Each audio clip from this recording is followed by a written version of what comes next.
bonsoir officiel. Bonsoir à tous, à toutes. Donc, bienvenue à cette soirée d'information et d'échange sur le plan de développement d'une communauté nourricière à Verdun. Je m'appelle Nancy Roberge. Je ne suis pas une employée de la ville de Verdun, mais je suis une résidente de Montréal. Et on m'a donné le mandat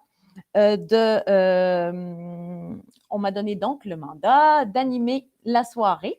Donc, c'est moi qui vais vous accompagner dans les 2 prochaines heures. Je vous l'ai dit, si vous avez des petits problèmes techniques, il y en a donc une équipe qui est là pour vous répondre. Catherine ou Vincent seront heureux de vous aider.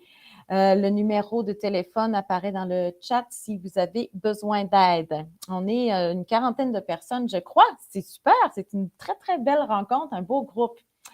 Donc, bien sûr, vous tous, si vous êtes là, hein, c'est parce que vous avez un intérêt à l'alimentation locale, à l'agriculture urbaine, et puis on est vraiment très, très heureux de votre participation ce soir.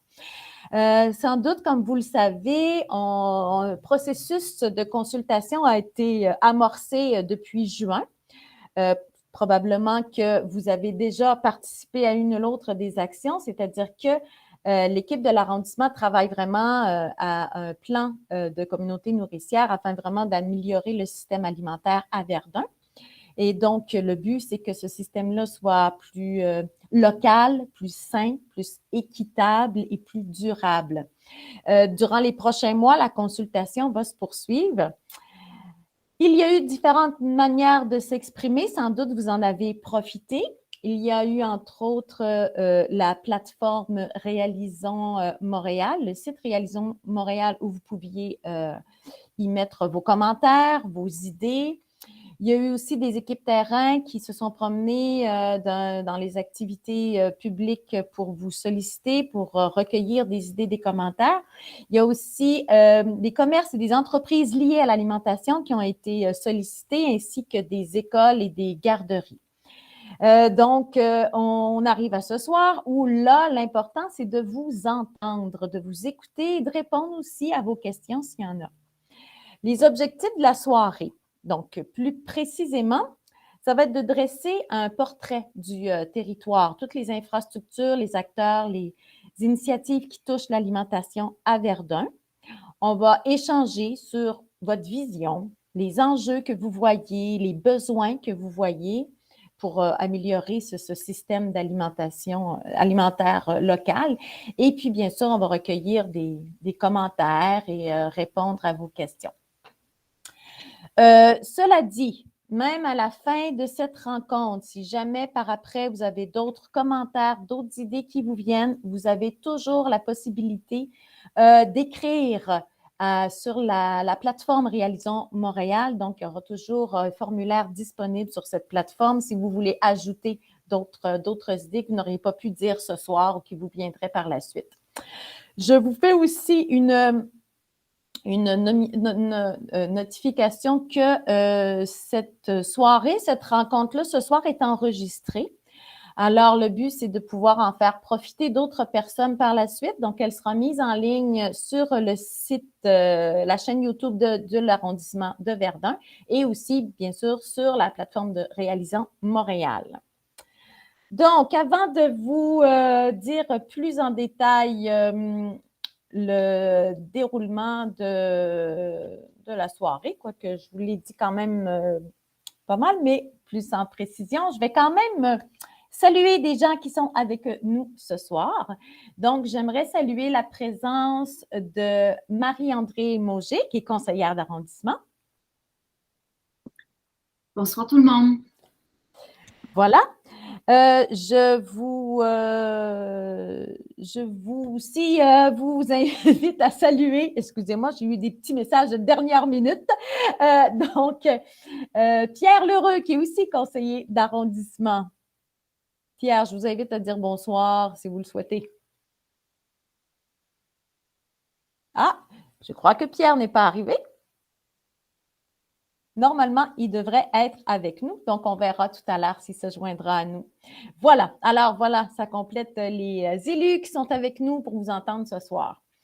Donc, le déroulement plus précisément, on va donc commencer par un mot de bienvenue avec Marie-André Mauger. Ensuite, Madame Vicky Saint-Pierre, qui est agente de développement dans l'équipe culture, sport, loisirs et développement social. Un gros mandat, Vicky. Donc, elle nous fera donc un état des lieux. Donc, ce sera une présentation d'une vingtaine de minutes. Et puis ensuite, là, on passera vraiment à la période de commentaires et de questions pour vous entendre. Bien sûr, je vous expliquerai à ce moment-là comment on fonctionnera. Mais évidemment, ce que l'on souhaite, c'est d'entendre le plus de personnes possible. Donc, on essaiera donc de faire des interventions de moins de 2 minutes pour laisser la chance à tout le monde de s'exprimer. On va privilégier aussi la prise de parole, donc de vive voix. Et puis, je vous expliquerai plus en détail comment on fonctionnera à ce moment-là.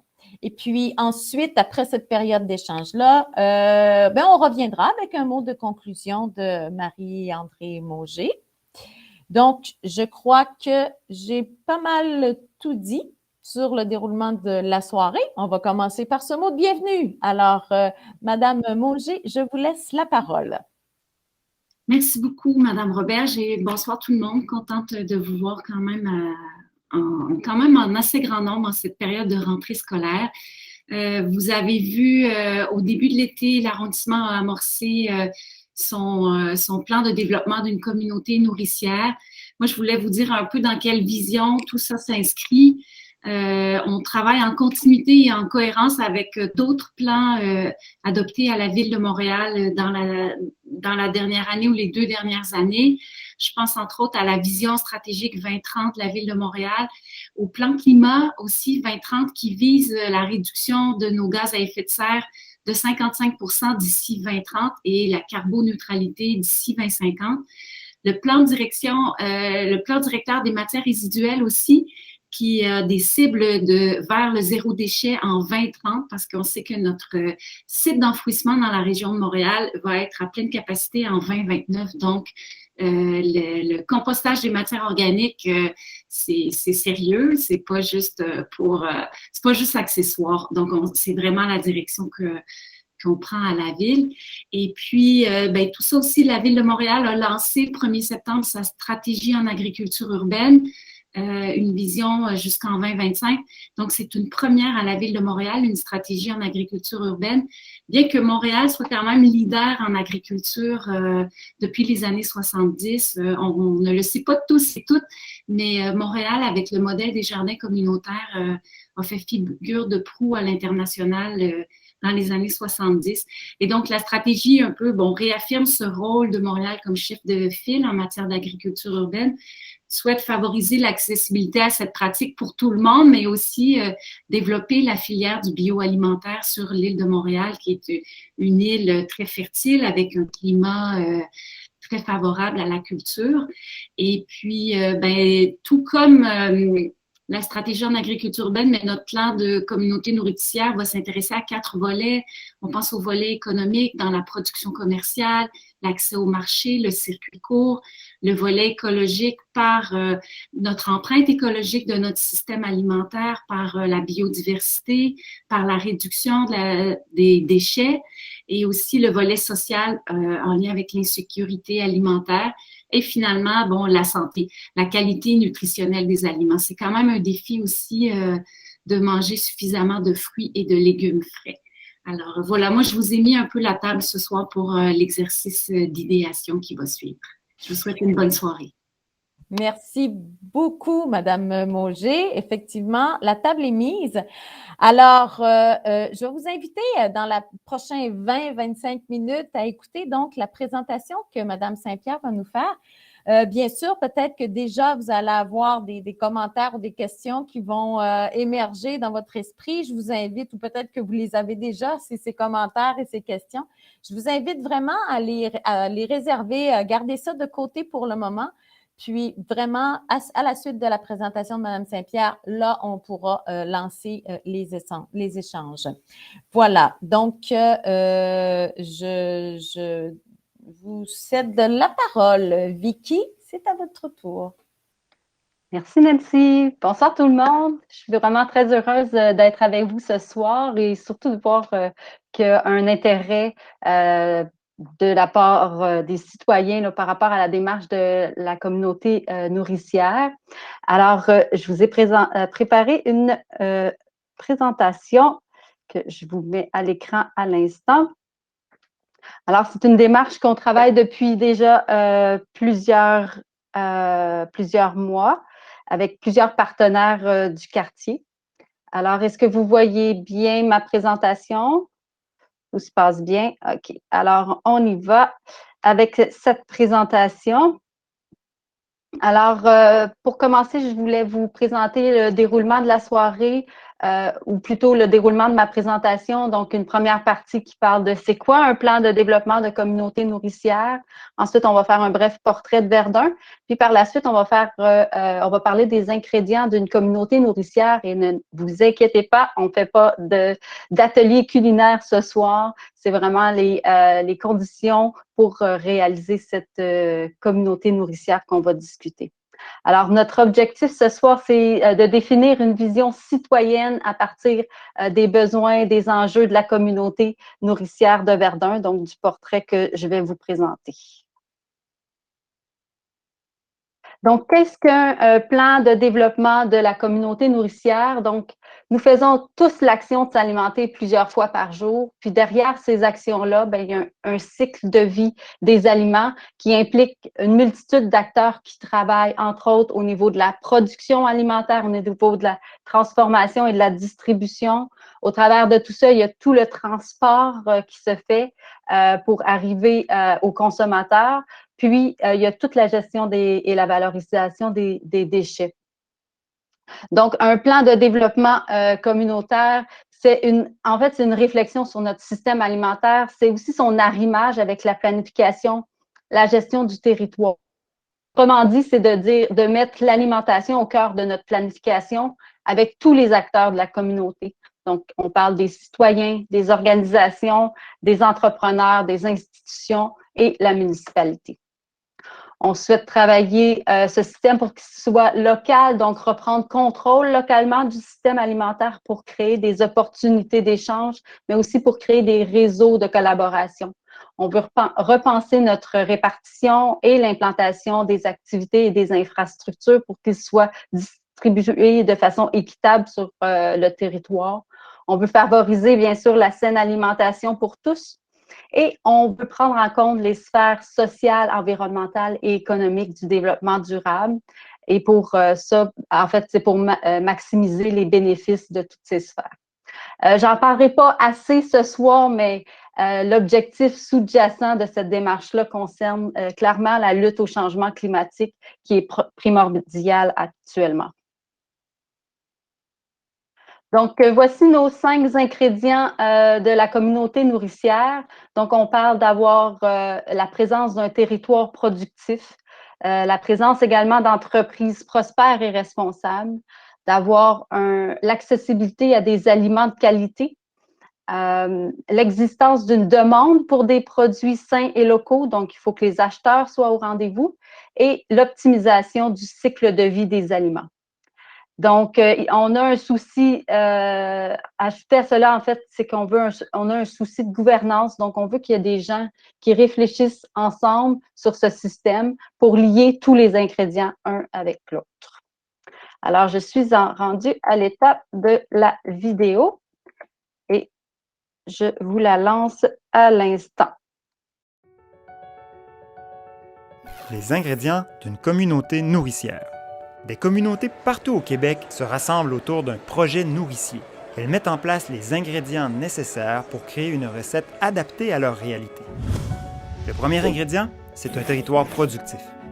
Cela signifie de protéger les sols agricoles et la biodiversité, de limiter l'étalement urbain en construisant la ville sur la ville et de valoriser le potentiel de production sur l'ensemble du territoire. Pour y parvenir, les collectivités disposent de nombreux moyens.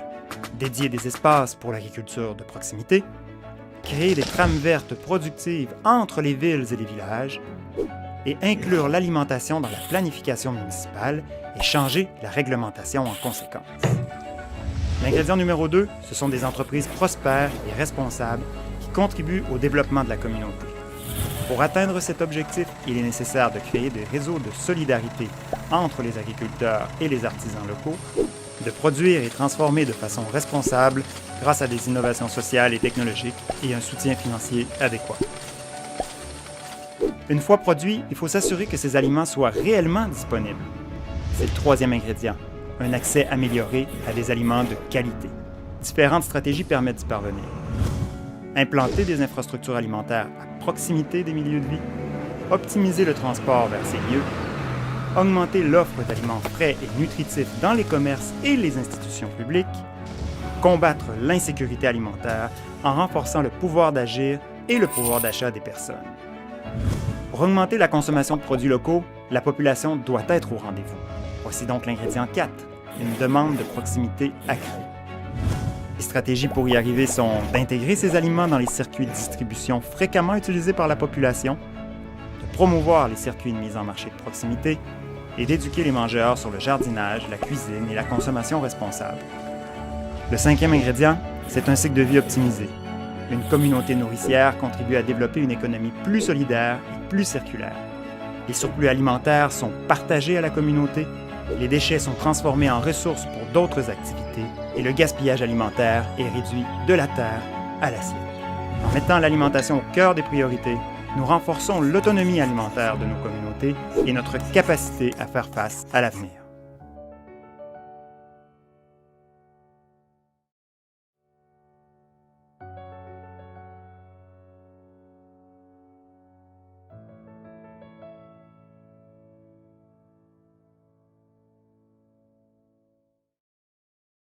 Alors, je poursuis ma présentation en répondant à la question « Pourquoi un plan de développement de communauté nourricière à Verdun? » Ça fait déjà plusieurs années qu'on discute de ces sujets-là. Tout d'abord, en 2015, il y a eu le plan de développement stratégique de l'arrondissement qui présentait différentes orientations et actions en lien avec le plan de développement communauté nourricière. On parle d'agriculture urbaine, de marché public, d'encourager l'offre de commerce et de services de proximité partout sur le territoire et d'appuyer des organismes en développement communautaire. En 2016, le plan de développement social de Verdun par la concertation en développement social, donc réalisé avec plusieurs acteurs du milieu, met vraiment l'accès à l'alimentation comme une priorité pour les personnes les plus vulnérables. De plus, ils souhaitent bonifier le travailler ensemble.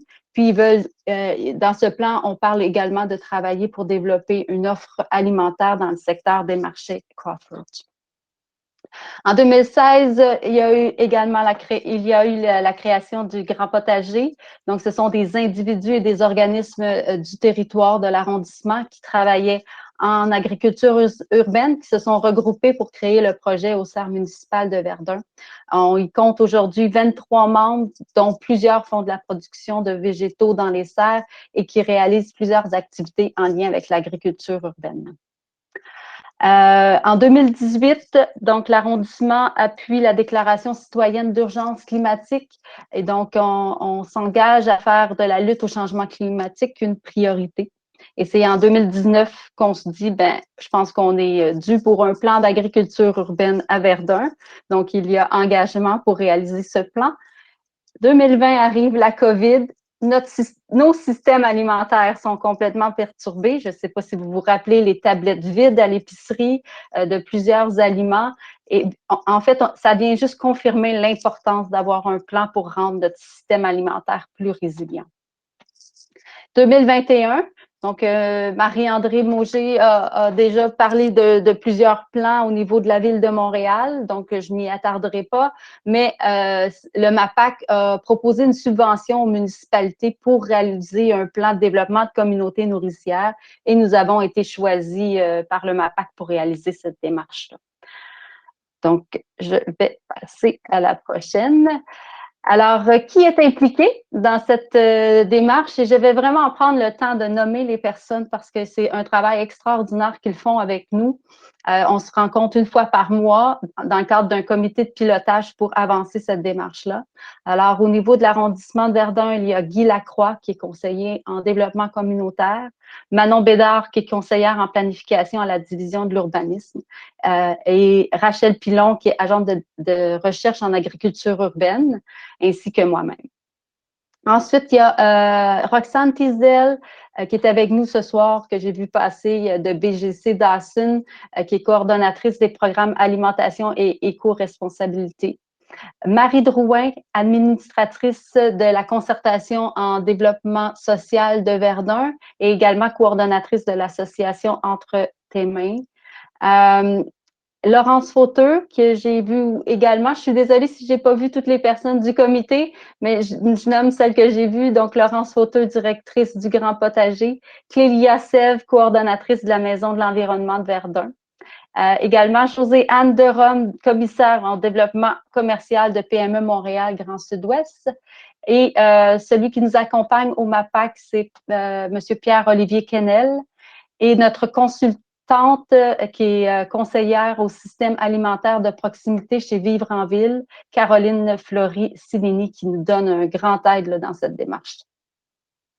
Je voulais juste mentionner qu'il y a beaucoup d'autres acteurs avec qui on travaille. Il y a les tables de concertation locale, plusieurs institutions. On parle de la petite enfance, du domaine scolaire et de la santé. On travaille également avec plusieurs services centraux de la Ville de Montréal et d'autres arrondissements et des centres de recherche en agriculture et des réseaux et services de maillage pour des producteurs alimentaires. Les grandes étapes, donc, premièrement, c'est ce qu'on est en train de réaliser, un portrait, un diagnostic. Donc, nous souhaitons vraiment mobiliser toutes les connaissances pour mieux comprendre le système alimentaire local et les dynamiques territoriales afin d'identifier les besoins et les enjeux importants. Par la suite, on veut réaliser une vision. Donc, c'est une énoncé phare qui rallie le plus grand nombre de personnes autour d'une aspiration commune pour le devenir de notre système alimentaire local. Et pour finir, on veut réaliser un plan d'action, donc des orientations qui sont choisies ensemble, desquelles découleront des pistes d'action concrètes, engageantes pour les acteurs de la communauté nourricière. Il y a déjà eu une présentation au début de la soirée des différentes consultations qui a eu déjà lieu, donc la boîte à idées. On a ajouté cet été des visites des marchés. On est en train de réaliser des sondages. On va faire des groupes de discussion auprès de partenaires locaux. Puis plus tard cet automne, on veut réaliser un vote avec la plateforme Réalisons Montréal sur la vision, les orientations qu'on va choisir. Puis, à l'hiver, on va s'attarder davantage au plan d'action avec des ateliers de co-création. On est rendu au portrait de Verdun. Donc, comme je vous disais, c'est un bref portrait parce que je voulais garder plus de temps pour les initiatives locales, mais je voulais quand même passer au travers de différentes petites données. Donc, 69 229 habitants à Verdun. C'est une population qui est en croissance. Il y a une forte présence des 30-39 ans qui est distinct par rapport à d'autres arrondissements de Montréal. Il y a 24 de notre population qui est immigrante. Puis, on est plus scolarisé en moyenne que l'ensemble des Montréalais, mais il faut faire attention avec cette donnée. Je suis au courant, dans le sens où ce n'est pas vrai pour l'ensemble des quartiers de Verdun. Puis, on va y revenir un peu plus tard dans la présentation. Au niveau du territoire, donc c'est un quartier dense, c'est l'arrondissement, c'est le 6e arrondissement le plus dense à Montréal. Il y a 30 de notre territoire qui est en espace vert, 14,7 km de berges, donc on est à proximité de l'eau, on est très chanceux. On a nos secteurs résidentiels et commerciaux sont importants sur le territoire. Au niveau des accès, on a les voies de transport majeures, contrairement à d'autres arrondissements. Donc, les voies de transport majeures sont uniquement en périphérie. Donc, ils passent un peu au nord de l'île des Sœurs. Mais sinon, quand on parle de voies de transport majeures, on parle d'autoroutes, mais aussi des voies de transport avec beaucoup de volume d'achalandage. Donc, par exemple, le boulevard de la Vérandrie au niveau de l'arrondissement du Sud-Ouest qui est à côté de nous. On a plusieurs stations de métro et lignes d'autobus qui desservent le territoire et on a un bon réseau de pistes cyclables développées un peu partout à Verdun. J'ajouterais que c'est quand même 12% des dépenses annuelles totales des ménages qui sont dédiées à l'alimentation. Donc, c'est quand même un montant important qui est dédié à l'alimentation. Donc, on s'y attarde d'une certaine façon pour ça. Je voulais faire un petit clin d'œil sur le passé agricole qui a vraiment été important jusqu'au 20e siècle. Donc, on voit une carte des terres agricoles de Verdun.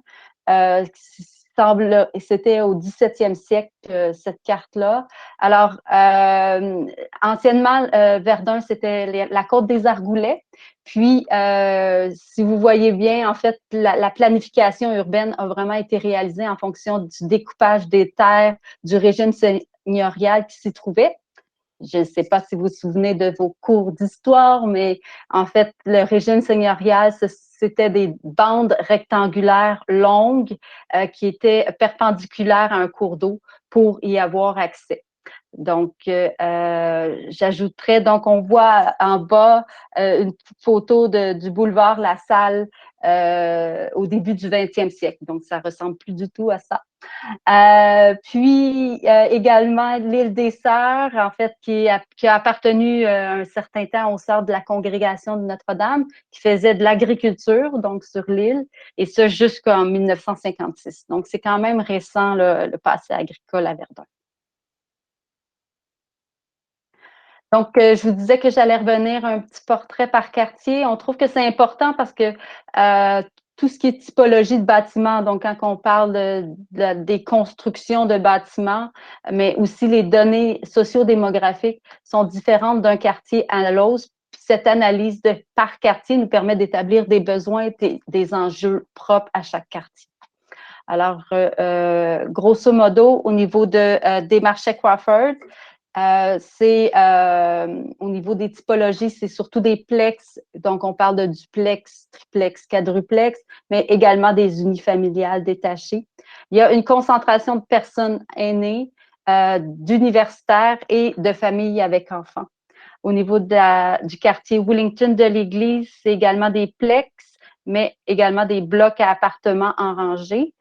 Il y a une concentration de personnes vivant seules de 25-34 ans, puis des migrantes, donc surtout dans le quartier de l'Église, donc le quartier nord ou le faux ouest montréalais. Puis finalement, l'île des Sœurs, typologie mixte, donc il y a des gratte-ciels, mais ça va également jusqu'à l'unifamilial détaché. Il y a une concentration de personnes immigrantes, d'universitaires et de familles avec enfants, surtout au centre de l'île.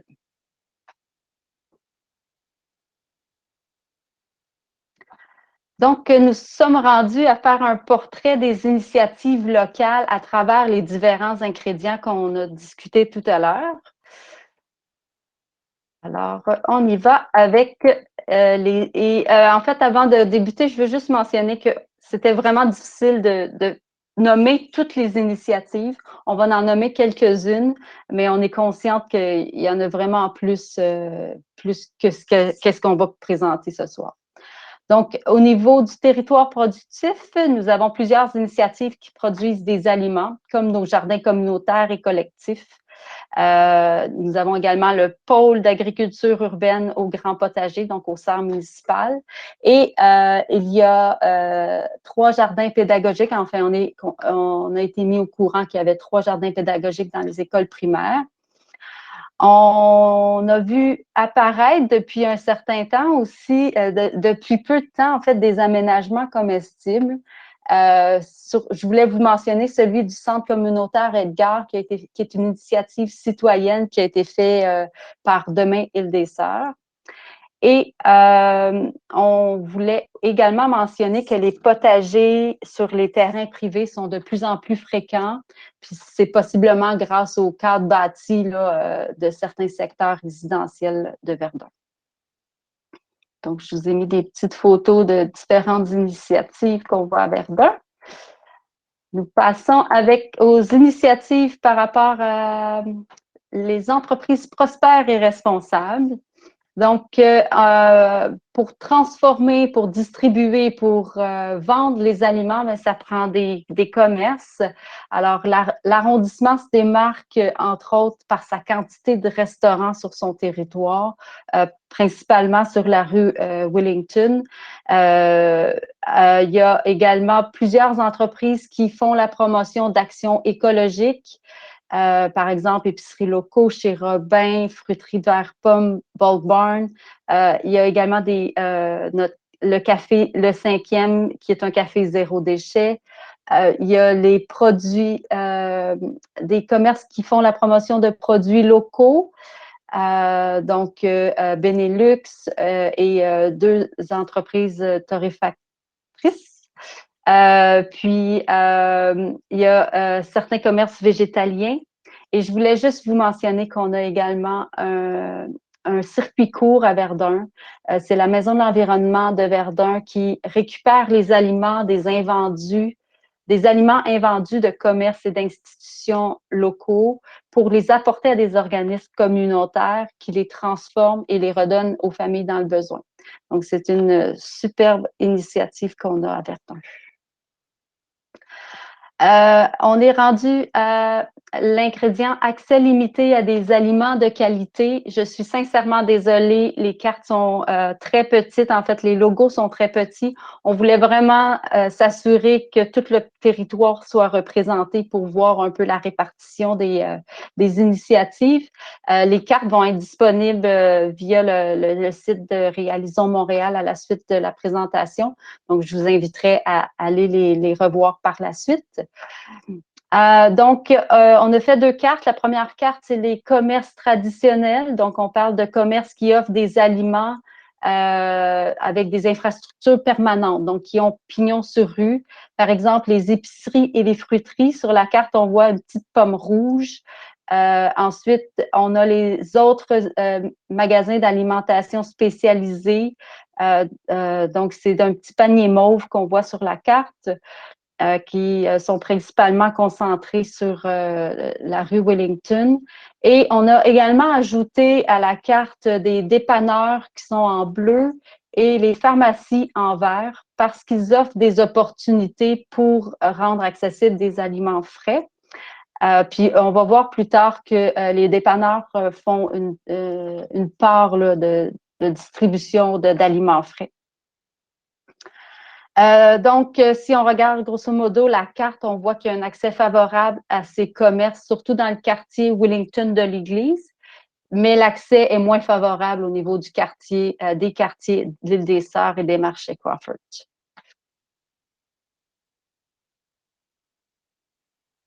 Alors, la deuxième carte, il s'agit des alternatives alimentaires.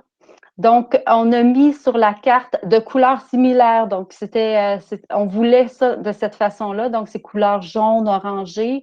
Donc, il y en a un, c'est les marchés saisonniers. L'autre, c'est la chute de paniers fermiers. C'est parce que les deux offrent des aliments frais et locaux à la population. Ensuite, on a un cœur avec une main qui est en rose. Ce sont les organismes qui font des initiatives en sécurité alimentaire. Puis, en vert, ce sont tout ce qui est agriculture urbaine.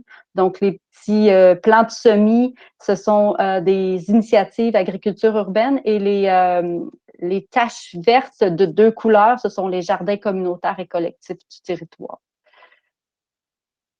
Donc, il y a 3 marchés saisonniers, un marché mobile qui se déplace dans 3 habitations à loyer modéré, des HLM. Il y a 18 organismes à but non lucratif qui offrent de l'aide alimentaire. Par exemple, ces services-là, ce sont les banques alimentaires, les repas communautaires, les cuisines collectives. Il y a d'autres initiatives là, de sécurité alimentaire qui existent également. Finalement, il y a 12 organisations qui produisent des aliments et qui en font la livraison soit à domicile ou à des points de chute à Verdun. Donc, on parle entre autres des membres du réseau fermier de famille, qui est bien connu à Montréal. Donc, au total, il y a 29 points de chute plutôt bien dispersés sur la carte. Donc, on les voit apparaître un petit peu partout sur le territoire.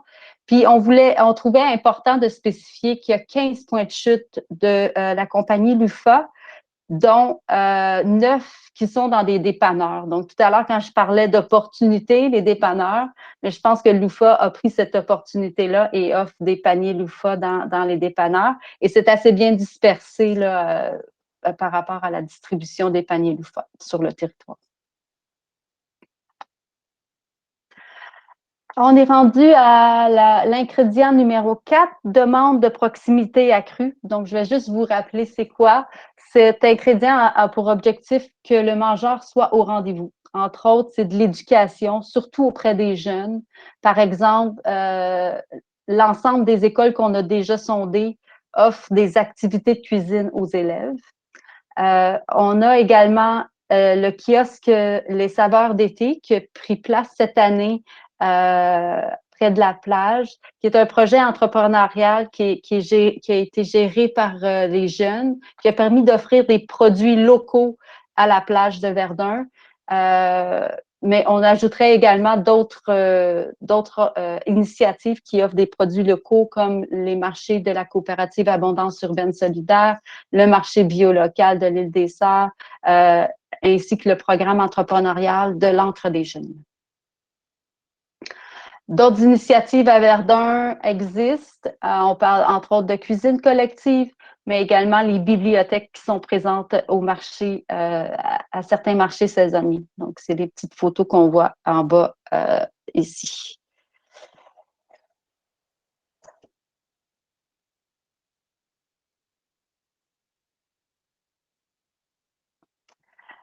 Alors, le dernier ingrédient, c'est le cycle de vie optimisé.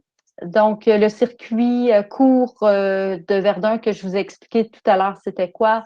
Mais également, qui est accompagné, en fait, le circuit court, il y a également un lien avec la coopérative Abondance urbaine qui gère un composteur industriel au serre municipal, au Grand Potager.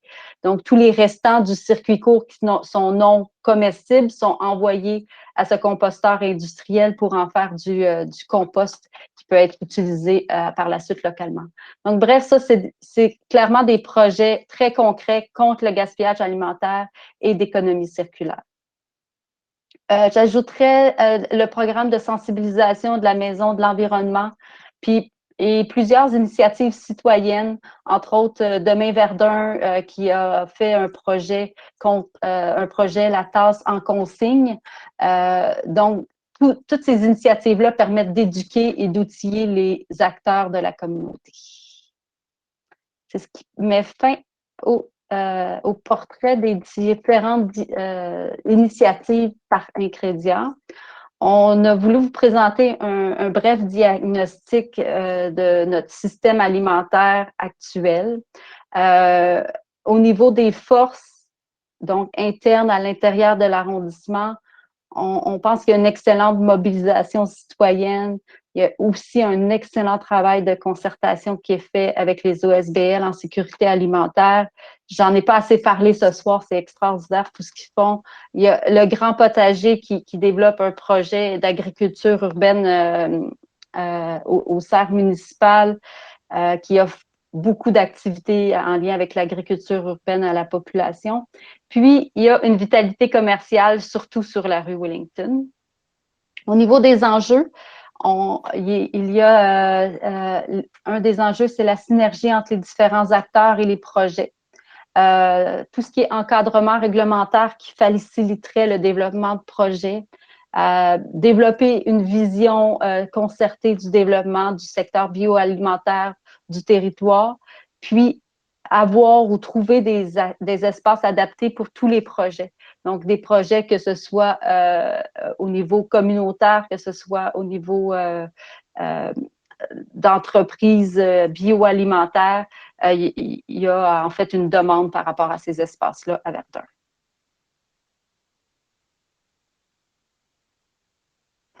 Au niveau des opportunités, on voit que c'est des domaines de recherche très en vogue. On a beaucoup de soutien de plusieurs organisations.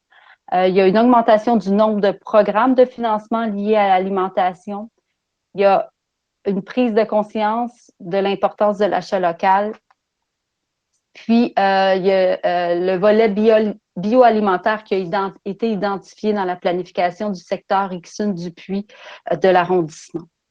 Et une autre opportunité, c'est la vitalité commerciale.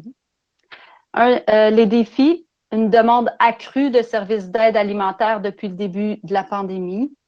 Nos quartiers sont en transformation à Verdun. Il y a une croissance des problèmes d'approvisionnement liés au système alimentaire mondialisé. Puis, Verdun est quand même éloigné de certains acteurs d'influence, comme par exemple les universités, les centres de recherche et même des grandes initiatives d'agriculture urbaine à Montréal. Donc, le défi, c'est d'être éloigné. Excusez-moi.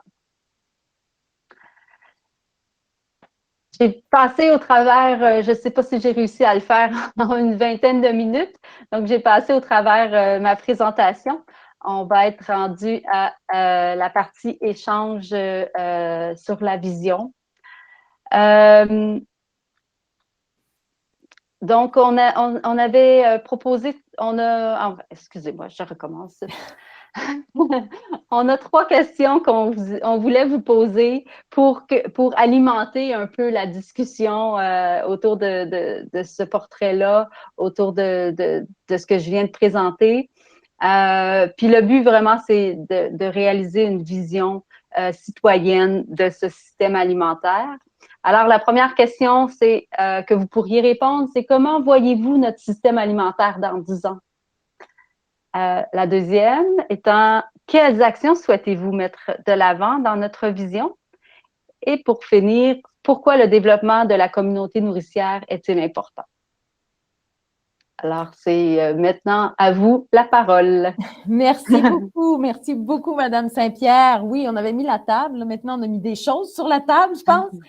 Effectivement, je pense que c'était un portrait qui était utile d'avoir. Probablement que tous les participants et participantes ce soir connaissaient certaines de ces faits-là, mais peut-être que vous avez appris autre chose aussi.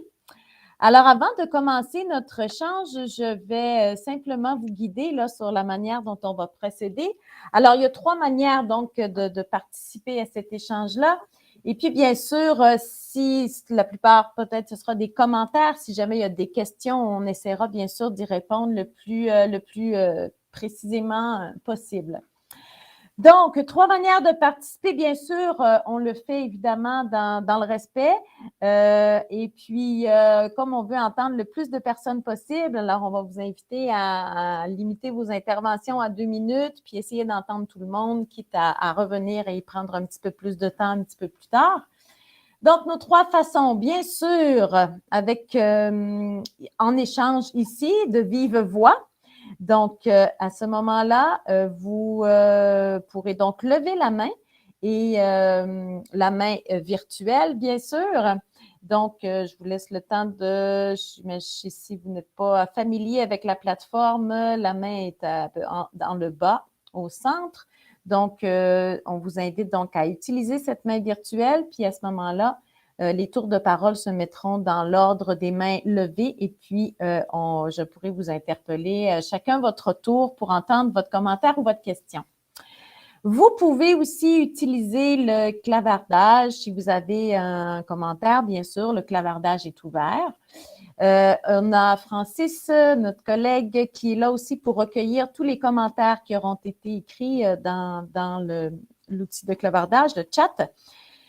Mais bien sûr, si on fait une soirée d'information comme celle-ci, c'est beaucoup pour vous entendre. Donc, on vous encourage quand même fortement à prendre la parole, à lever la main et à ce qu'on vous entende puis qu'on puisse faire profiter à tous là, de vos propos.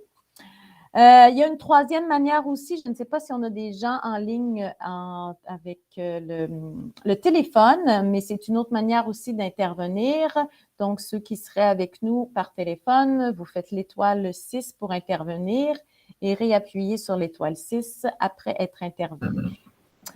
Alors, ce qu'on va faire aussi, c'est qu'on va plutôt commencer avec les gens qui vont lever leurs mains pour donc nous dire leurs commentaires et leurs questions de vive voix.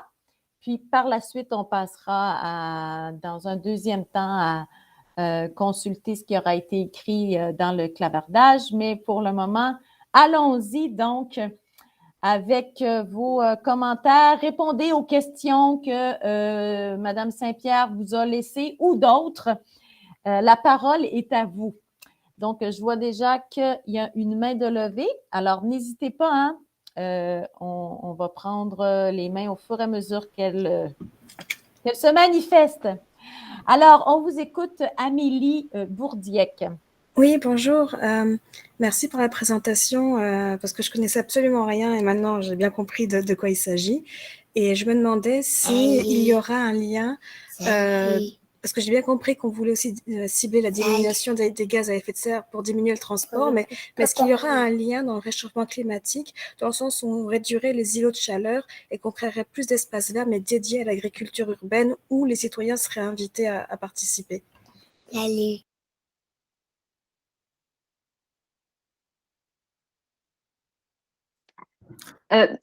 Pour répondre, en fait, oui, bien sûr, je veux dire, l'agriculture urbaine est au centre de cette démarche-là.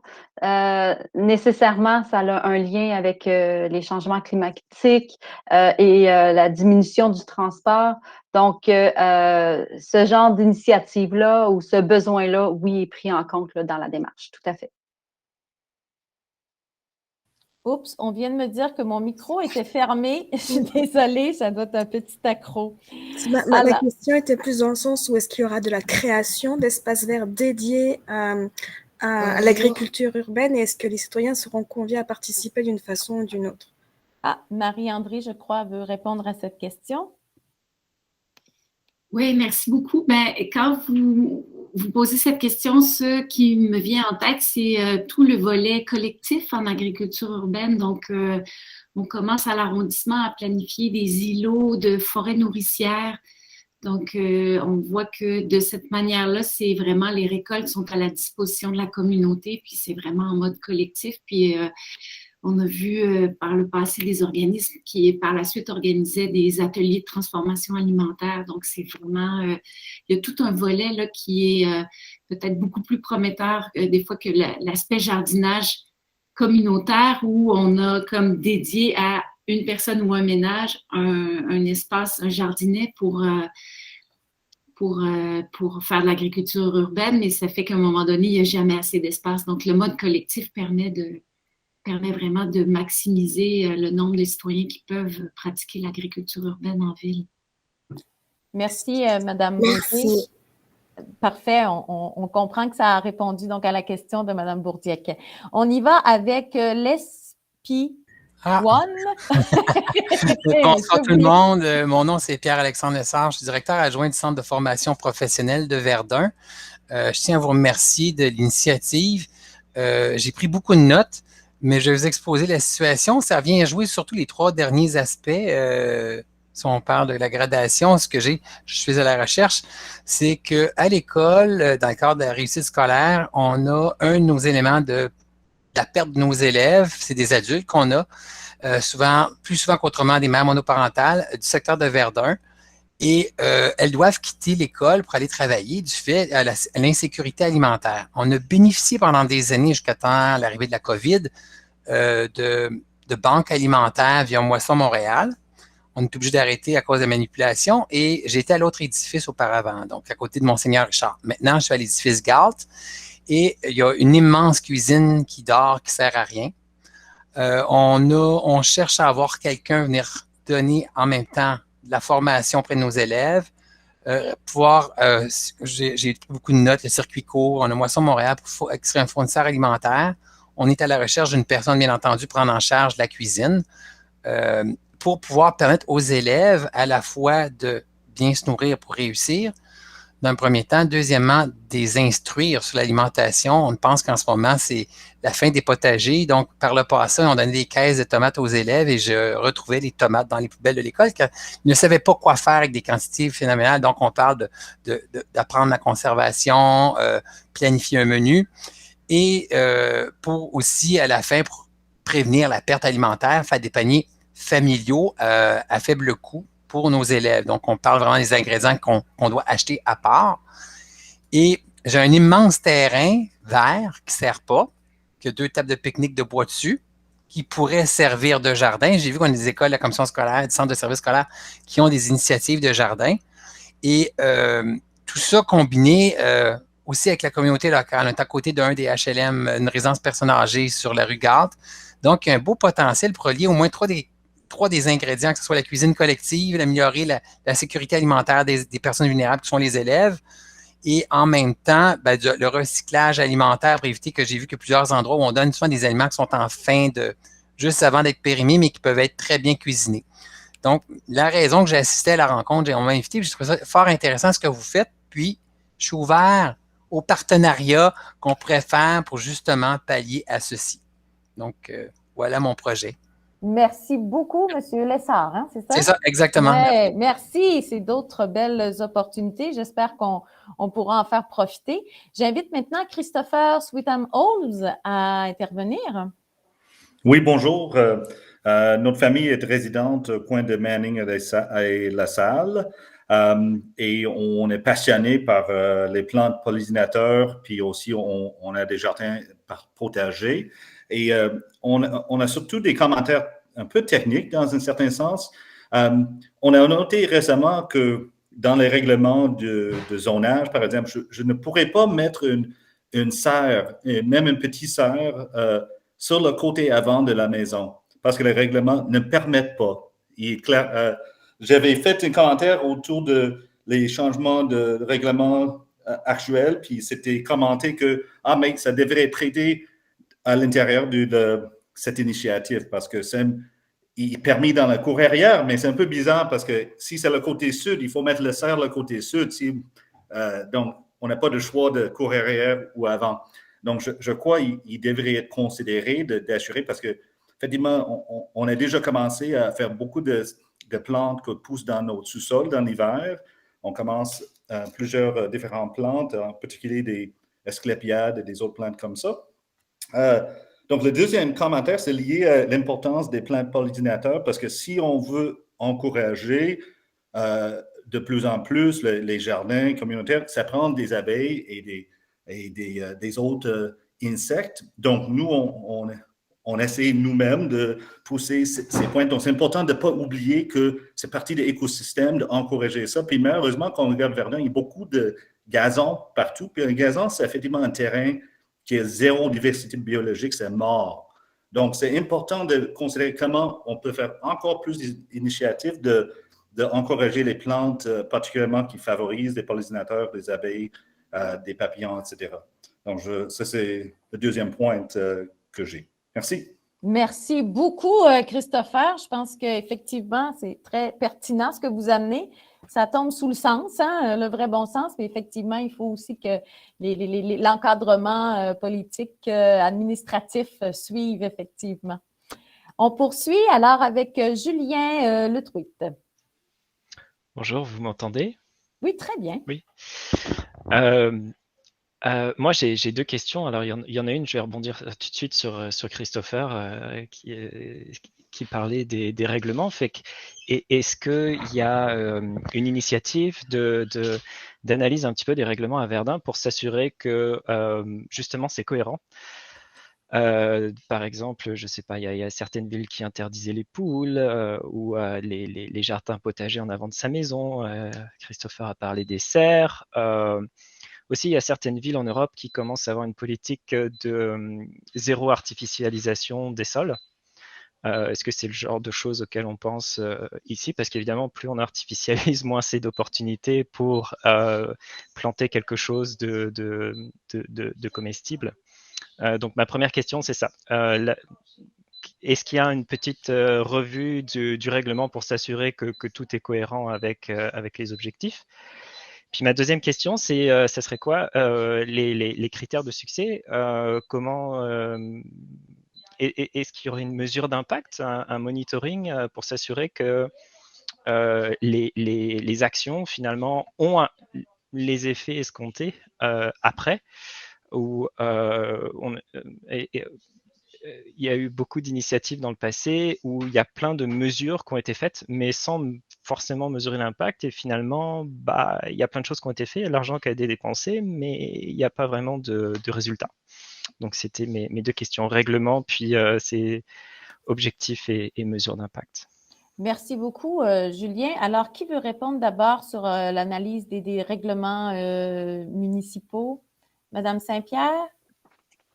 Je peux, en fait, mentionner que notre démarche vient un peu au préalable de toute la refonte du règlement d'urbanisme. Donc, ça va un peu donner de l'information à nos collègues pour dire, ben, voici qu'est-ce qui devrait être fait au niveau de la réglementation. Donc, c'est bien que vous nous informiez en fait de différents règlements ou différentes choses que vous souhaitez voir apparaître sur le territoire et qui provoquerait des changements au niveau de la réglementation. Donc, cette information-là va être transférée à la division d'urbanisme sans problème. Puis, l'autre chose, c'est au niveau des mesures d'impact. Oui, dans notre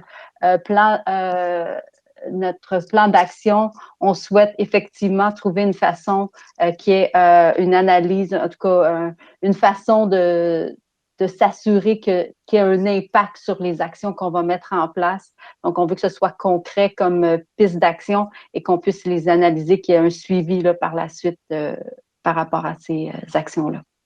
Merci, Madame Saint-Pierre. Madame Mauger, vous voudriez ajouter des éléments de réponse là-dessus? Oui, merci. En fait, pour compléter quelques éléments de réglementation sur lesquels on a travaillé déjà, il y a, par exemple, à Verdun, les potagers sont autorisés en cours avant, en cours latéral, en cours arrière. Il y a aussi, il y a quelques années, on avait révisé, donc on avait fait une concordance réglementaire avec le nouveau schéma d'aménagement de la Ville de Montréal. Puis à ce moment-là, on avait intégré dans les mesures de verdissement l'obligation d'avoir 20% d'espace en pleine terre, en cour arrière. Et c'était justement pour s'assurer que à partir du moment où il y a un espace en pleine terre, ben, c'est invitant d'y planter un arbre, des arbustes fruitiers ou de pratiquer la culture. Et puis, on a déjà une interdiction sur les pesticides, donc ça prend un permis pour utiliser les pesticides. Puis récemment, il y a une nouvelle réglementation à l'échelle de la ville, donc qui restreint encore plus les possibilités d'obtenir un permis pour l'utilisation de pesticides. Et peut-être pour vous dire un petit mot sur l'intervention précédente par rapport à la biodiversité, parce que c'est vrai qu'en fait, plus de 80% de notre alimentation est associée à la pollinisation. Et puis, donc, en ville, on a besoin de donner de la nourriture aux insectes. Et puis, on a créé des zones naturalisées depuis 2015 à Verdun. On a près de 70 000 mètres carrés de zones naturalisées réparties un peu partout. Donc, des endroits où on ne tombe plus le gazon, on laisse pousser des prés. On a commencé aussi 2 sites de micro-forêts pour avoir une biodiversité de type forêt. Et puis, on a ajusté notre réglementation. On est en train de le faire parce que, en fait, en laissant pousser des prés, on était l'arrondissement en contradiction avec notre réglementation qui oblige à tondre le gazon. Donc, on va vers aussi une adaptation de la réglementation où si des citoyens laissent un pré devant chez eux, bien qu'il n'y ait pas un inspecteur qui vient remettre un billet comme quoi ils n'ont pas tondu leur gazon. Fait que tout ça évolue tranquillement, puis mais il y a déjà des gestes qui sont posés, puis on va pouvoir les pousser plus loin. Merci beaucoup, Mme Mauger. Justement, ça évolue tranquillement, mais si on sent qu'il y a beaucoup de monde comme ça qui se manifeste, ça peut accélérer un peu les choses.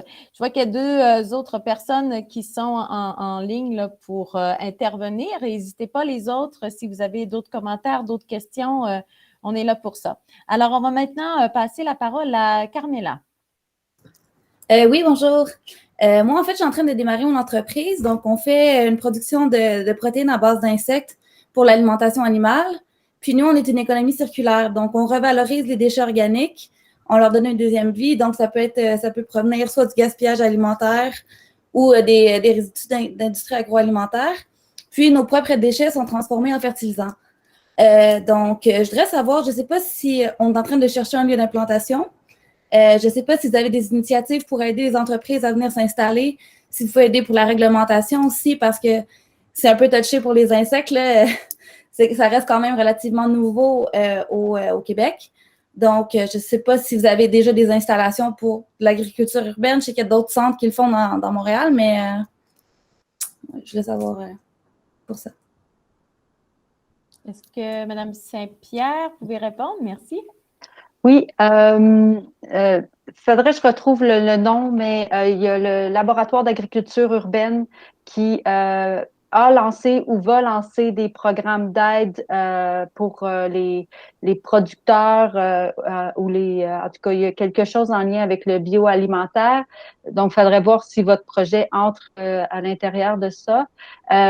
Probablement aussi que PME Montréal pourrait également vous aider au niveau du maillage, trouver un endroit où créer cette entreprise-là. Est-ce qu'il y en aurait d'autres? Pour l'instant, c'est ce que... OK. Ça semble satisfaire Mme Carolina. Oui, je voulais savoir peut-être que vous aviez déjà des installations, tu sais, comme avec plusieurs agriculteurs urbains qu'on aurait pu s'insérer, je dirais, là-dedans, mais je peux regarder avec le laboratoire. Je vois qu'il y a Laurence qui a hâte de parler. Bon, est-ce que vous voulez répondre à ça, Laurence, précisément? Ben oui, quand même, je me permets d'intervenir parce qu'à Verdun, on a la chance d'avoir une serre sur les rives du fleuve.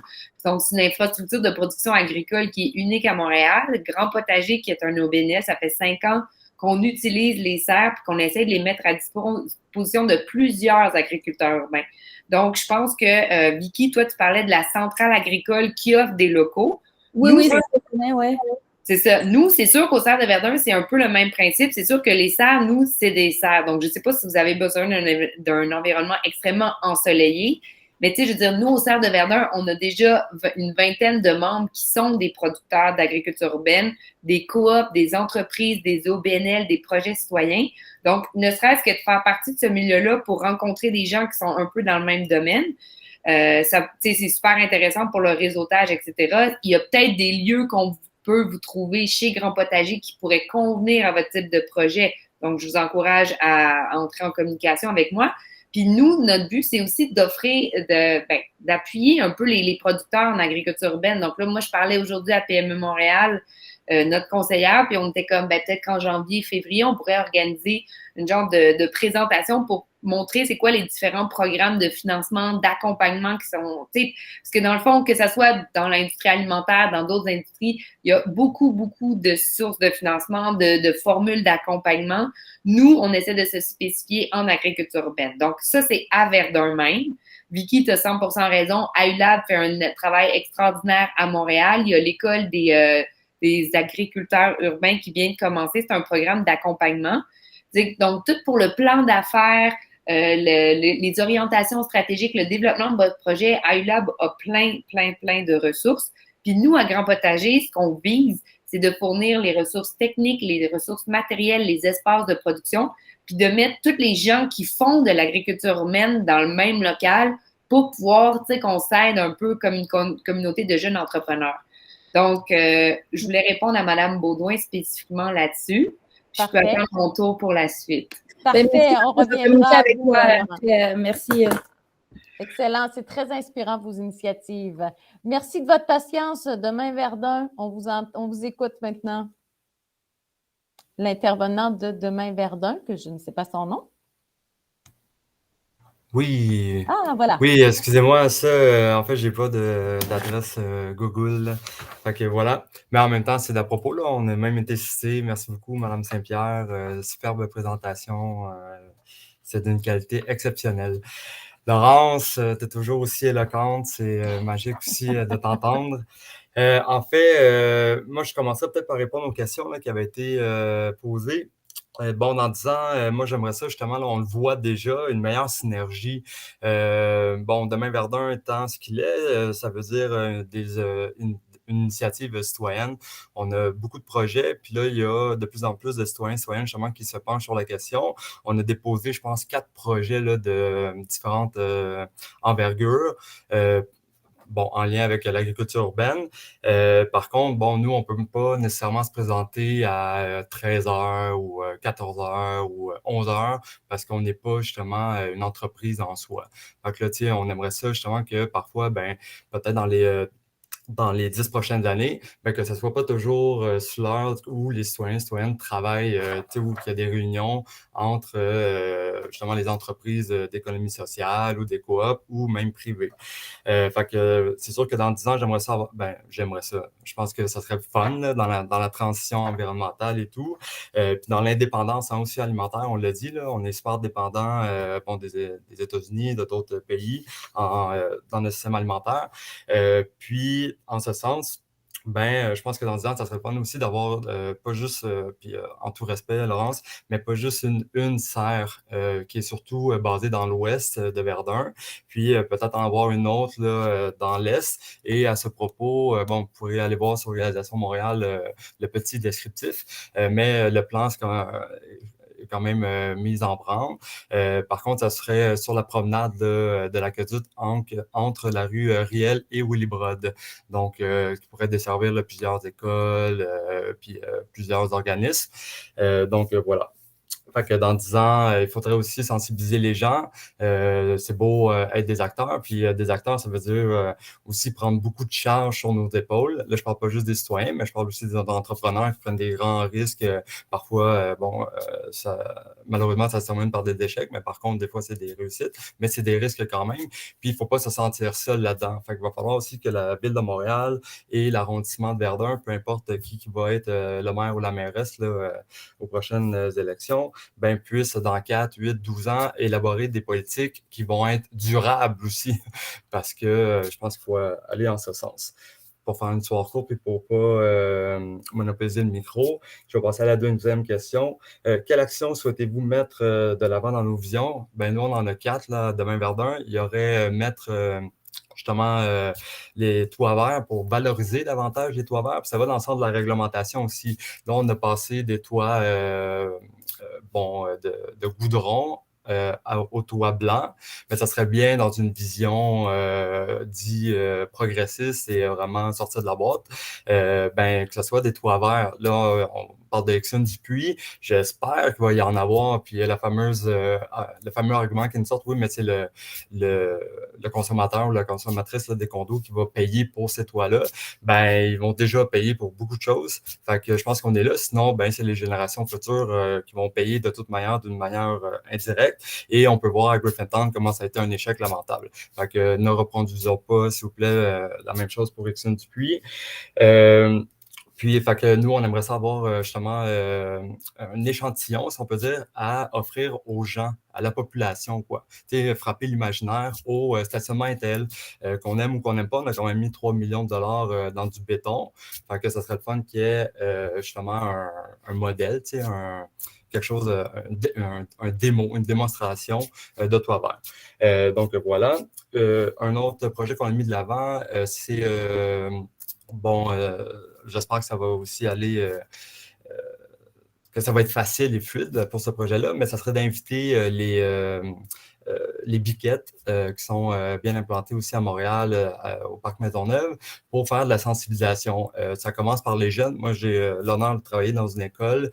Je ne vais pas être un sonneur d'alerte ce soir, mais par contre, c'est hyper lamentable le pourcentage de temps qu'on peut passer à l'éducation, à l'environnement et tout ce qui se ramène dans les poubelles, puis etc., etc. Je trouve ça triste, mais bon, ça ne change pas du jour au lendemain. Et dans ce sens, on aimerait savoir ce projet-là sur les berges pour sensibiliser les familles, pour sensibiliser les gens à l'ouverture de la transition, tu sais, l'ouverture at large. Mais encore là, on va pouvoir représenter le projet après les élections aux personnes qui vont être élues. Et un autre projet aussi, c'était dans la portée là, qui a été encore choisie comme ça par hasard, dans le budget participatif du corridor vers de la Chine, la Salle, etc. Mais Verdun était plus ou moins impliqué. Puis demain, Verdun, on a réussi à être dans la loupe là, avec les différents acteurs du Sud-Ouest et tout, à notre grand bonheur d'ailleurs. Puis là, on se prépare, nous, à faire un corridor vert, donc dans l'ouest de Verdun. Puis on va aller faire du porte-à-porte d'ailleurs le 5 octobre pour dans le secteur Crawford, pour justement sur la rue Crawford, pour justement mettre des bacs pour encourager les gens. On parlait là de gazon devant les maisons. Là, c'est lamentable. Ça fait 8 ans que je vais là, puis ça fait 8 ans qu'il y a du beau gazon. Tant mieux. Il y a des beaux jardins aussi. Mais malheureusement, il n'y a rien. En tout cas, il n'y a pas eu de lead. Nous, on va essayer de créer ce lead-là. Ça, c'est un autre projet. Et le dernier, excusez-moi, en tout cas, ça va me revenir. On a un autre projet aussi. Et pourquoi le développement communautaire nourricier est-il important? Rapidement, moi, puis ici ce soir, là, je ne connais pas toutes vos situations financières, mais je pense que c'est relativement aisé. Là. Je ne veux pas c'est dans un préjugé, mais puis on est tous des blancs caucasiens en passant, ou presque. Je vois pas la communauté asiatique, je vois pas la communauté coréenne, chinoise, je vois pas la communauté maghrébine, je vois pas ça serait le fun aussi. Et dans le développement de la communauté, on parle de communauté nourricière, là, ça c'est un gros manque. Puis pourquoi c'est important? Parce que eux aussi, moi j'ai eu la chance, justement avec les fonctionnaires, de partir un super jardin. Là, ça a été laborieux, les amis. Si vous saviez comment je me suis buté à des obstacles, mais ça l'a pris 4 ans et demi à avoir, mais c'est un jardin communautaire. Puis là, je salue encore là Mme Saint-Pierre de nous avoir accompagnés là-dedans, et Mme Gagnon et plein de gens, parce que ça leur a quand même pris 4 ans pour avoir, malheureusement, au final, peut-être 12 lots. Et puis, on a failli en avoir 90, puis la totale. J'espère que ça sera que partie remise. Par contre, où je l'en ai avec ça, c'est que là, juste à côté, il y a des gens qui cultivaient aussi, et ce sont que des Asiatiques, en fait. Puis là, eux se sont appropriés l'espace public. Puis là, nous, on essaie de les intégrer. On veut le plus possible, mais c'est ça. Fait qu'il faudrait davantage, on parle beaucoup de mettre des sous là, dans plein de choses, mais je pense qu'il faudrait des agents aussi relationnels là, avec ce genre de communauté-là, si nous, on n'est pas capable de le faire. Fait que voilà. Je vais peut-être relever la main tantôt. Fait que j'espère que c'était pertinent. Puis merci beaucoup. Merci beaucoup, Demain Verdun. Effectivement, vous avez parlé beaucoup de synergie, de rassembler le plus de personnes, ne serait-ce que pour les sensibiliser ou porter les projets. Puis je pense que c'est super important. Là, je vois quand même quelques personnes en liste, fait qu'on va essayer. Je sais, Vicky a lancé une question piège et comment on veut voir ça dans 10 ans. Alors, bien sûr que la liste elle peut être longue des idées qu'on a, mais on va essayer d'aller rondement et puis de limiter nos interventions à pas plus de 2 minutes, histoire d'entendre tout le monde. On va revenir avec Amélie Bourdiec. Oui, merci. À travers la présentation, il y avait quand même un enjeu sur la santé pour avoir accès aux aliments sains. Et d'un coup, ça m'a fait popper la question parce qu'il y a un passé industriel à Verdun et je me demandais comment serait géré l'aspect de la qualité des sols parce qu'on sait qu'il peut y avoir des sols contaminés à Verdun.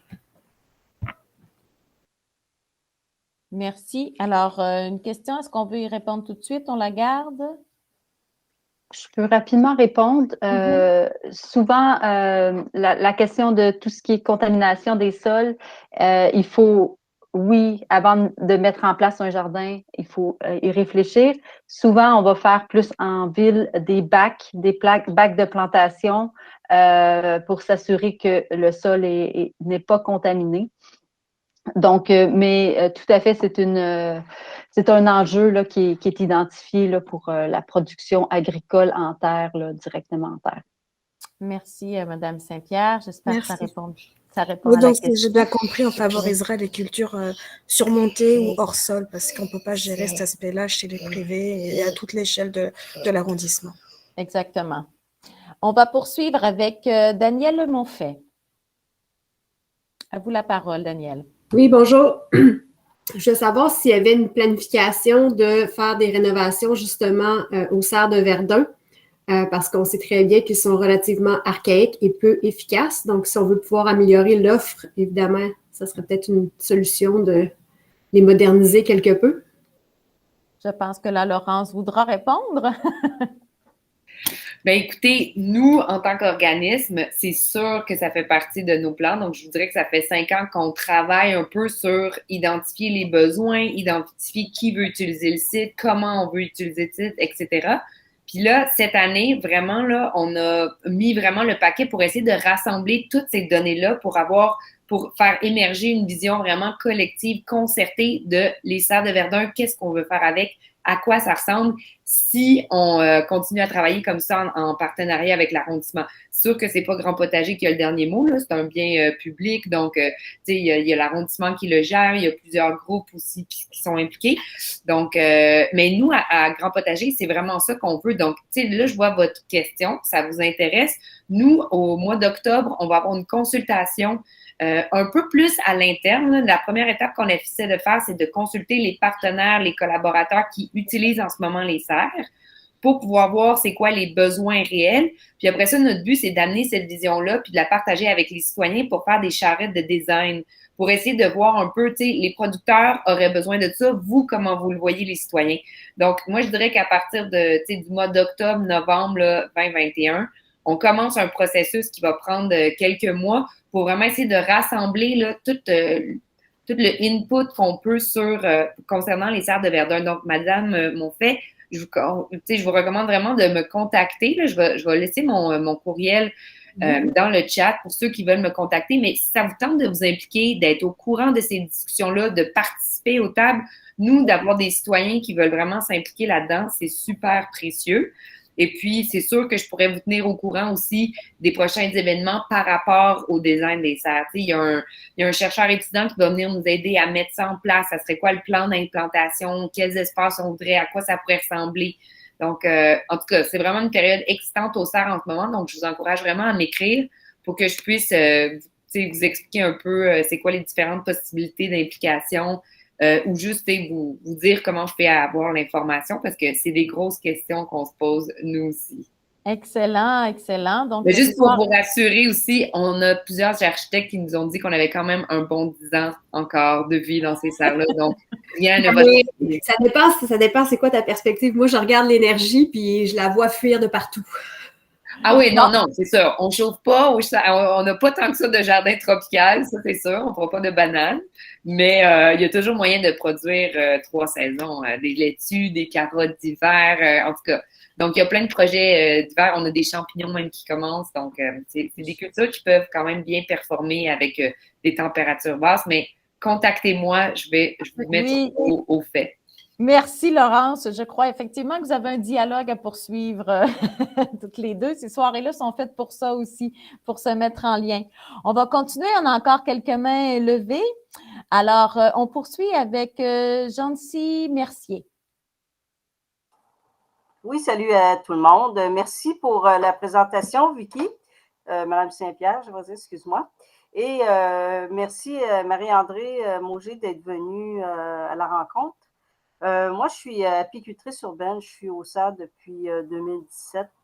Je trouve ça intéressant, la présentation de ce soir. Puis, vous ne me voyez pas. Je ne veux pas ouvrir ma caméra, mais je vais laisser votre imagination bien ouverte. Moi, je suis de communauté culturelle.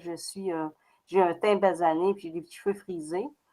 Donc, je trouvais ça important de dire que oui, il faut absolument aller chercher le pourcentage de communautés culturelles qui s'impliquent en agriculture urbaine comme dans la vie de tous les jours. C'est très important. Puis, je voulais vous dire aussi, parmi les membres de Grand Potager, on a un monsieur qui s'appelle Amidou. C'est un producteur, un maraîcher, on peut dire, spécialisé dans les fruits et les légumes africaines. Puis, c'est très intéressant ce qu'il fait. Il fait pousser de l'arachide. Moi, à un moment donné, je suis un peu naïf. Je suis déjà allée pas loin de l'Afrique, mais j'ai pensé longtemps qu'il y a des arachides, ça poussait dans les arbres. Mais non, ça pousse dans la terre. Alors, j'ai appris beaucoup de choses depuis quelques années, puis je m'enrichis toujours en travaillant au CERF. Puis, je voulais vous dire aussi, présentement, j'attends toujours mon petit projet de poulailler urbain. J'ai eu un hockey là, de l'arrondissement, puis tout le projet est complètement soumis pour vérification. Donc, dans l'avenir, j'espère que la réglementation va changer à l'arrondissement, puis dans tous les arrondissements, parce que de plus en plus, à travers le Québec, c'est accepté, c'est réglementé. Puis, en autant qu'on fait ça pour le bien-être des animaux aussi, c'est très, très, très important.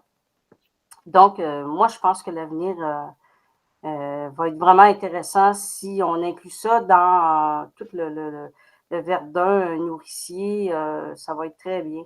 Puis, je voulais vous dire aussi, les communautés culturelles sont, la plupart, ceux que je connais, surtout très ouverts à l'agriculture urbaine, puis très ouverts aussi aux animaux de basse-cour, que ce soit les poules, les chèvres, les moutons. C'est des choses qui sont des choses de la vie courante. Ils sont près, sont encore, la plupart que je connais par contre, sont encore près de la nature, près de ce qu'il y avait dans les années peut-être 40-50 à Verdun, là, quand il y avait l'agriculture urbaine autrefois. C'est encore dans ce mode-là. Fait que quand je parle avec des Mexicains ou des Vénézuéliens, puis je leur parle que c'est un projet qui m'intéressait, les poules, puis pourquoi, puis depuis mon enfance que je connais ça. Eux, c'est dans les mœurs. Donc, ça va être intéressant avec le temps qui s'en vient parce que je sais que ça va venir sur la discussion. Les gens vont se présenter dans les conseils d'administration, dans les conseils de ville, etc. Puis ils vont demander qu'il y ait un changement au niveau de la réglementation municipale. Ça s'en vient. Bien, merci beaucoup, Mme Mercier. J'ai vu quelques pouces en l'air. Je ne sais pas si vous avez vu. Donc, oui. je pense que votre intervention était tout à fait bienvenue. Vous avez bien fait de prendre la parole. Merci. Je vais maintenant passer à Michel Legault, École de cirque.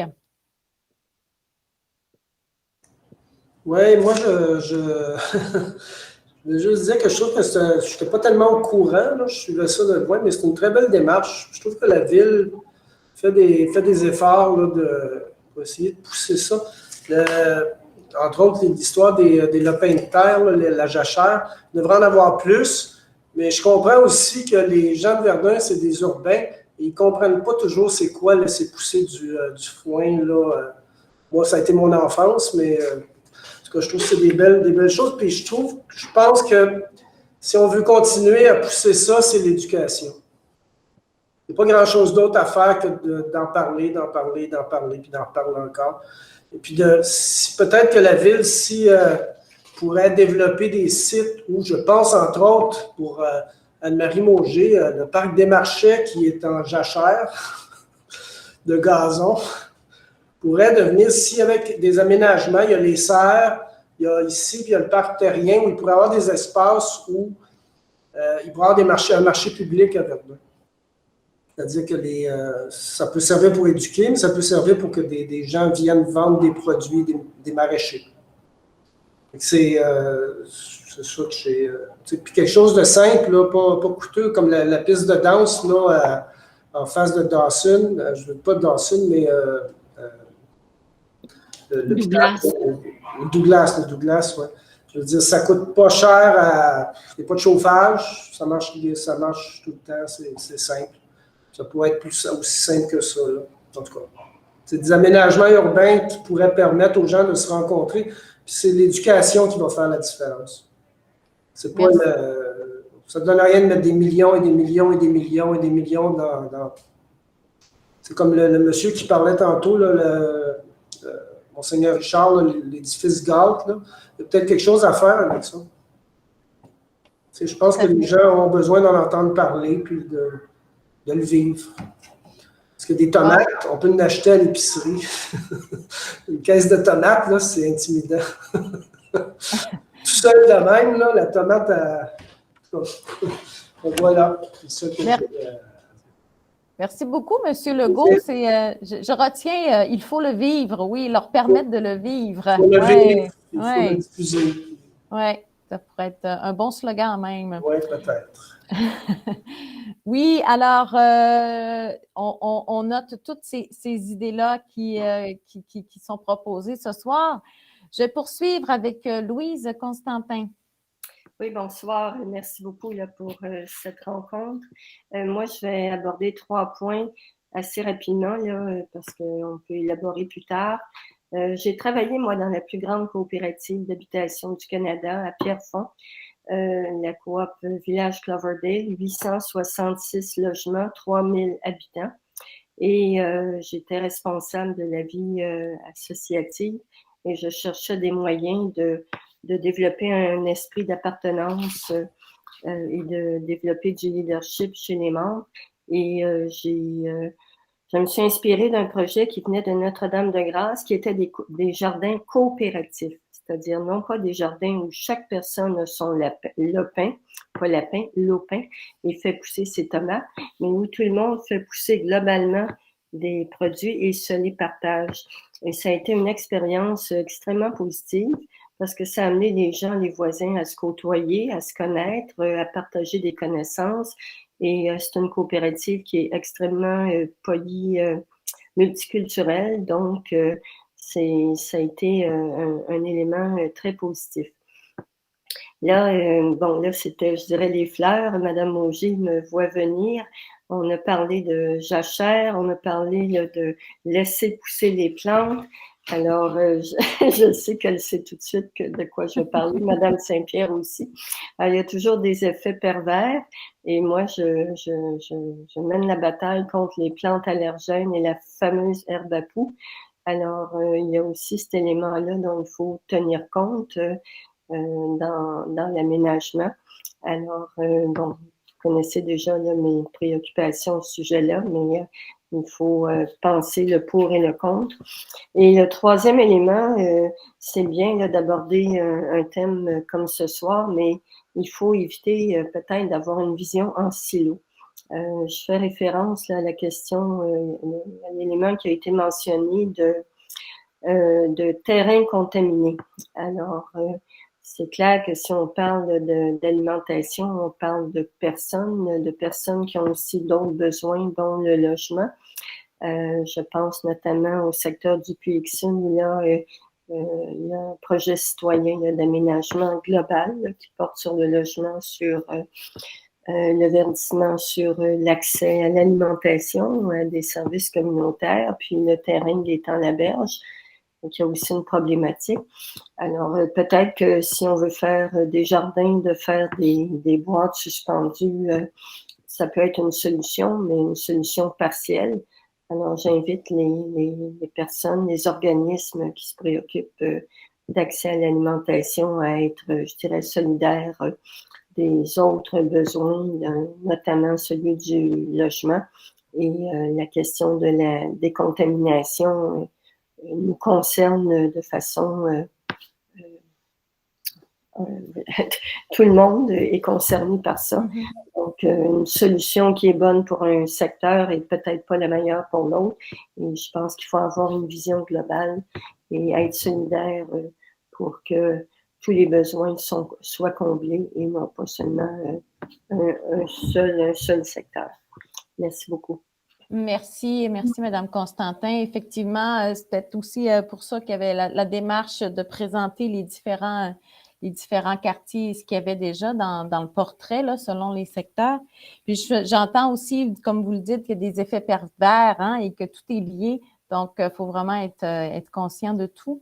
Ouais, tout est dans tout, comme on disait. Oui, exactement, tout est dans tout. Puis le logement aussi, je dis forcément, on parle d'alimentation, on parle de c'est ça, ça touche la sécurité aussi alimentaire. Donc, je vais tout de suite passer la parole à Demain Verdun et puis voilà, on reviendra s'il y a d'autres réponses. Allez-y. Oui, merci beaucoup. Ça, je voulais rebondir un peu, puis je voulais dire ô combien Mme Constantin est toujours pertinente quand elle prend la parole. Ça frappe justement l'imaginaire, mais aussi un peu les enjeux que peuvent vivre des gens des enjeux fondamentaux, quoi.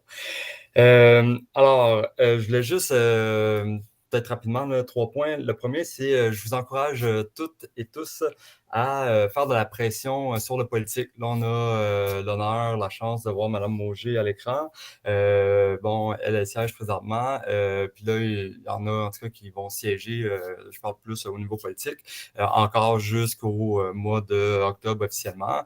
Fait que ça vous tente de prendre 3 minutes et de leur écrire tous vos souhaits dans les 3 questions. Je sais que ce soir, ça va être fait, mais si c'est encore dans les courriels, mettre de la pression d'une manière X ou Y, je pense que ça pourrait être pertinent. Puis, les écrits restent aussi. Fait que voilà. Puis ça me fait penser à, il y a des fenêtres d'opportunité. Là, M. Legault parlait, dans son temps, il y avait des champs à Verdun et tout. Puis, moi, justement, j'allais derrière le McDonald's avant, il y avait une super piste d'athlétisme, il y avait le football aussi qui jouait. Je m'en rappelle encore dans mes souvenirs. Et bon, il y a eu une fenêtre d'opportunité à ce moment-là de ne pas faire des tours à condo, puis il aurait pu faire justement un super centre agricole fou malade mental. Mais bon, chaque génération a ses défis, disons, ou ses visions. Puis où je veux en venir, c'est que il y a de moins en moins d'espace, hein, on l'a dit tantôt sur le territoire de Verdun. Puis quand on va à la page 13 là, sur le plan que j'ai mis d'ailleurs dans le chat, là, mais dans le plan de développement là, stratégique agricole 2020-2025, la répartition spatiale là, des initiatives d'agriculture urbaine, sociale et collective, nous, on est seulement 3% là, à Verdun parce qu'il y a de moins en moins d'espace. Il faut tout le temps comme essayer de se battre là, pour des terrains puis en développer. Puis ça aussi, ça va être un enjeu. Puis dans 10 ans, il va en avoir toujours de moins en moins parce que là, malheureusement, le politique, présentement, signe beaucoup de contrats pour des condos, pour le résidentiel parce que, bon, c'est une valeur économique. Par contre, j'espère que dans le développement de Verdun, on va pouvoir prendre ça aussi pour du cash. Le développement du réseau, de la communauté agricole, ou nourricière, appelez-la comme vous voulez. Puis, je voulais juste terminer. Si vous entendez des gens qui sont à la retraite, font de l'éco-anxiété, où ils veulent faire leur mea culpa avec tous leurs mauvais coups dans la vie, peu importe, vous pouvez leur dire de venir faire du bénévolat à Demain Verdun. On a vraiment une panoplie de projets dans plusieurs branches aussi. Là. Ça va, oui, de l'agriculture, mais démocratie, même la littérature. On vous invite à aller voir la page Facebook et notre site internet, demainverdun.org. Puis même si on se recroise dans la rue, vous pouvez dire « Hey, monsieur Francis Waddell, je vous ai vu, on peut se reparler de X ou Y chose. » Donc voilà, puis merci à tous les acteurs, actrices. Là, il faut développer justement cette synergie-là. Puis aujourd'hui qu'on a comme opportunité d'avoir une fenêtre historique, là, il faut la prendre, puis il faut même y aller pieds joints dedans, sinon c'est peut-être des acteurs de l'extérieur là, qui vont la prendre. Donc voilà. Merci. Merci beaucoup. Alors, on continue avec, on revient avec Jean-Cy Mercier. Oui, bien justement, je vais faire du pouce sur ce que Francis vient de dire. Ça serait très bien aussi que l'arrondissement puisse regarder les programmes provinciaux par rapport à la rénovation des serres. Le premier ministre, M. François Legault, a dit que je pense que le Québec devrait se tourner plus par l'approvisionnement local. Les serres, il a nommé les serres, puis il y a un programme présentement qui semble important là, au niveau du provincial. S'il y a de l'argent à aller chercher, des sommes d'argent intéressantes à aller chercher là, il faudrait voir. Moi, j'encourage Mme Mauger, peu importe la position qu'elle est, conseillère, future mairesse ou quoi que ce soit, mais d'être, comment je pourrais dire, continuer à persister, à voir si c'est possible de rénover nos salles d'une façon intéressante. C'est pour la communauté, il ne faut pas oublier. Nous, on est là, comme je dis, des fois de passage pour un certain temps, pour que ça profite à toute la communauté. Donc, ça serait vraiment l'idéal. C'est sûr que du côté de Grand Potager, Mme Laurence Fauteux fait beaucoup d'efforts pour trouver du financement pour toutes sortes de projets. Mais je pense que dans l'avenir, disons les 5 prochaines années, il faudrait que ça se fasse de façon vraiment diligente. Puis je pense que ça serait vraiment intéressant d'avoir des serres, pas 2.0, mais 3.0, avec des panneaux solaires, d'éclairage aussi à l'arrière.